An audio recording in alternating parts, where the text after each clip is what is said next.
An iron curtain has descended across the continent. Nearly every nation must choose between alternative ways of life. In 1944, Greece was liberated from Nazi occupation.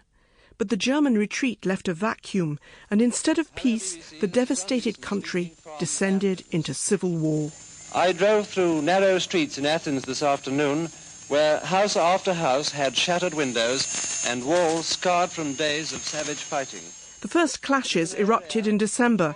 Nicholas Rizopoulos was a boy of 8 at the time. His father tried to explain what was happening. The message is there are some people who are called communists who are going to try to establish themselves as the superior political and military power in Athens, and we as middle-class people would be in danger. Though just a small boy, Nicholas had a front seat as the street battles unfolded. And in this series, it's through the eyes of ordinary citizens like him that we want to bring you closer to the Cold War.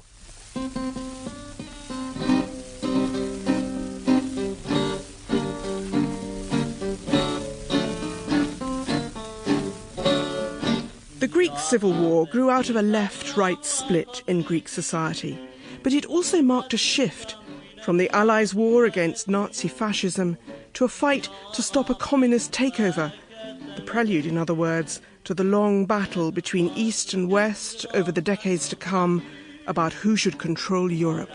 A big moment is to come when the long columns of English troops, which are getting ready at the port, march through these festooned, music-swept streets. I begin to feel much, much better when, beginning on October 18th, the first Allied troops arrive in Athens, and the initial reaction was exuberance. Someone has got a loudspeaker working, and it's hammering out everything from Annie Laurie to the Greek national anthem and Roll Out the Barrel. British Allied troops arrived to install a provisional government and prepare to reinstate the king who'd been in exile during the war. They were greeted as allies. We've been fighting non-stop in Italy for 9 months. John Clark, one of the British soldiers, saw it as an extension of wartime service. Then the word came that Elas were marching on Athens and that the Royalists were very good at defending, and that's why we got sent there. Although our advance party were actually in Palestine, the rest of us had to go in a bit of a rush. Then a cry of Ingles, and your car or truck or jeep is mobbed by hundreds of joy-mad people. But the welcome didn't last. After the Germans retreated, the British came, and they were acting as if we were a protectorate. And this was something we could not accept, because we considered them allies. Zozo Petropoulou was a nurse and one of the many supporters of Elas, the largely communist military arm of the left-wing coalition which was instrumental in driving out the Nazis. But now the Elas partisans were being sidelined, and worse, Greek officers who'd collaborated with the Nazis were being rehabilitated.